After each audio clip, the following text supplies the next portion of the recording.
Yo, this is Deontay the Bronx Bummer Wild, the WBC heavyweight champion of the world. And I'd like to give a big shout out to CJ Goodfellow of Sports TV. Bomb Squad, baby. All right, Crawford-Brook did an interview with Boxing Scene and said basically that, you know, he wants to fight, that Crawford wants to fight, that Bob wants to fight. It's just a matter of them crunching numbers. He can make the weight. And he revealed that Bob and Errol wants to send Terence Crawford overseas to Bramall Lane to fight Crawford-Brook. So let's talk about all of that. We back. Goodfellow Sports TV. Make sure you hit that subscribe button, bell icon button, share the video. And yeah, that's the big question. Can he make the weight? Said it would be no problems. He might have to chase the kids around the house a little bit more, and you know, but he can make the weight. And I think 47 is his best opportunity to win the belt. And I think he's opening his eyes to realize that, because at 54, it's no champion he could beat right now, or no title holder he could beat. He can't beat Mel. He can't beat Rosario. He can't beat Teixeira. You know, I don't think he could beat those guys. All of those guys are physically too big for him. But, you know, it's a matter of the money, if the money right. But, you know, these dudes, let me say this, man. Believe what they say for a grain of salt to the media. All right, that's one of the reasons why I don't really care to do interviews, because if you just gonna lie and I'm gonna find out regardless, then why should I even interview you? Why should I even report it? So that's a disclaimer, because these dudes that say I want to fight, and then my people hit me up behind the scenes. Well, hey man, he asked for, you know, insane amount of money, and then he said, well, the money right. So people say Bob Errol being cheap, but what's Crawford-Brook market? What's his worth? You know, and it's at the point where, you know, if it's going to be in the UK, Bob Errol might as well let the DAZN front the bag. You know what I'm saying? That's the facts, but we got to get over this coronavirus, COVID-19.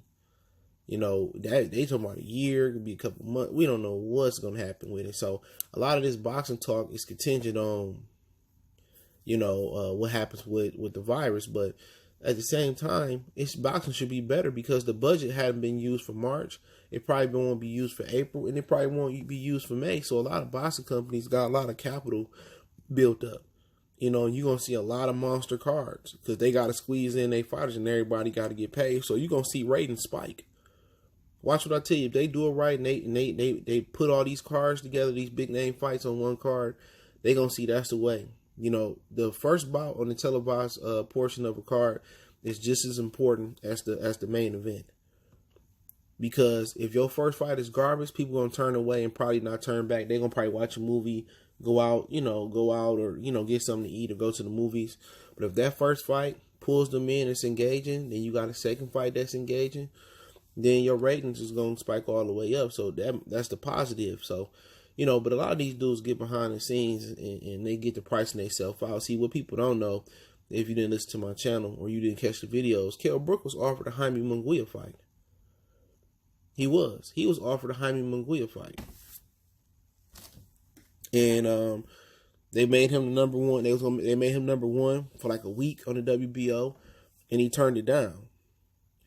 So I don't know if he felt that Jaime was just too big for him, because he has made comments about 54 being too big for him, and he want to do some catch weight with those guys. But you know, Crawford-Brook, to be honest, is probably the cash cow of 54.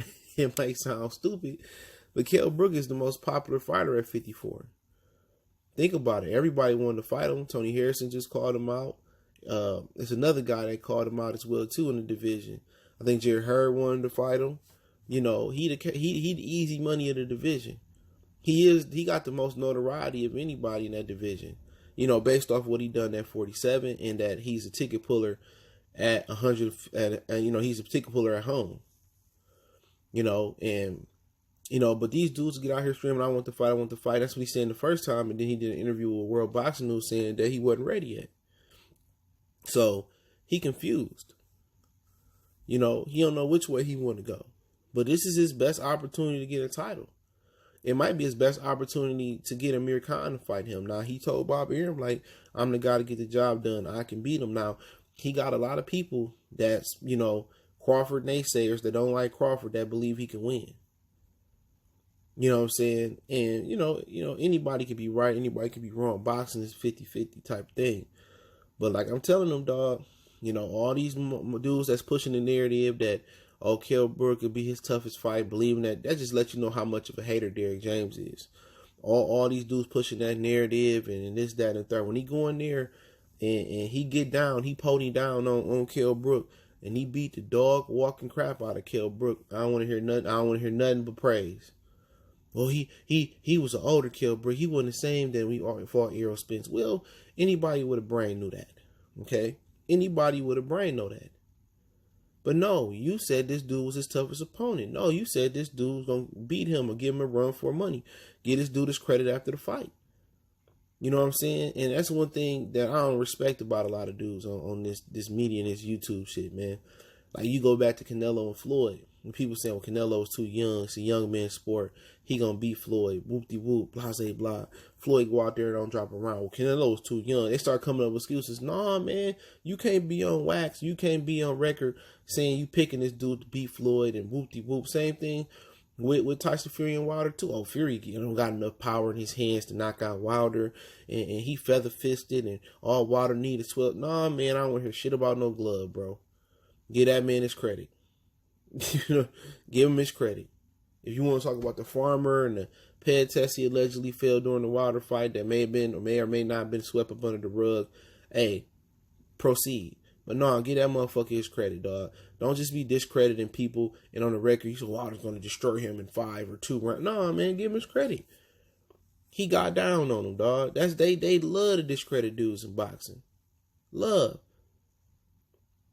Keep that same energy, dog. Unless some freak accident happened or it's a robbery or a wide robbery. These dudes don't even know the definition of a robbery. Keep that same energy.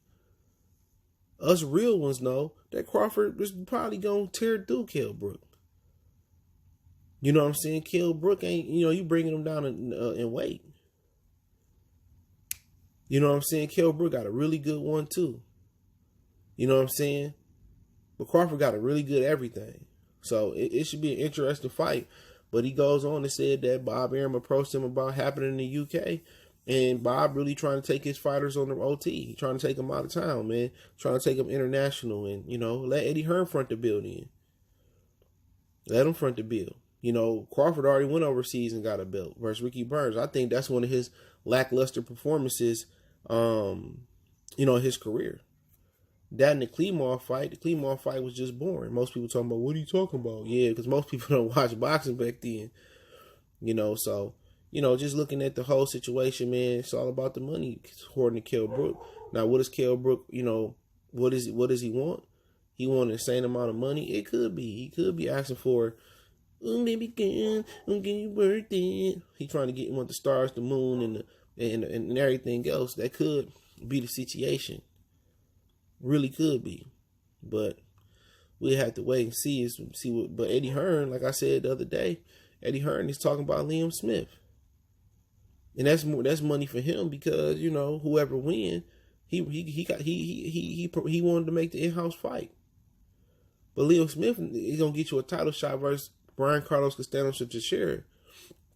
And that fight ain't gonna bring, neither one of the fights gonna bring the money that this should bring or the cachet.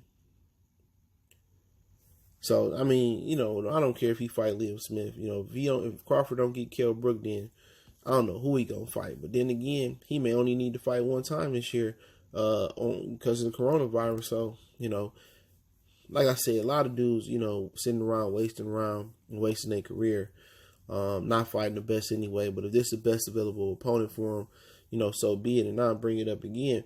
People gonna say, well, this not the same Kell-Brook that Errol Spence beat. Yeah, I can kind of play the devil's advocate on that because Kell-Brook was coming off a loss.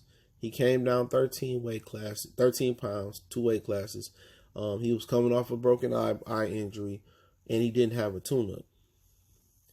This Kell-Brook that Terence Crawford faced, and not saying that's the better Kell-Brook, but it's fresher. He's healthy. He only coming down 1 weight class to his natural weight class, and he coming off multiple wins. But they won't tell you that. They won't tell you that. So, let me know what you guys think. Don't forget we on Facebook, Instagram, Twitter. Reach out to the email. Well, just on social media now. But hit me up there, man, if you got any questions or business inquiries, sponsorships, whatever. We'll make a donation. Cash App, PayPal in the description. And, let me know what you guys think about, you know, Kell coming out saying he wants to fight, the money got to be right, blah, blah, blah. But one time for the one time, it's your boy CJ Goodfella. Hit that subscribe button, bell icon button, share the video, and check out our welterweight playlist for more videos like this.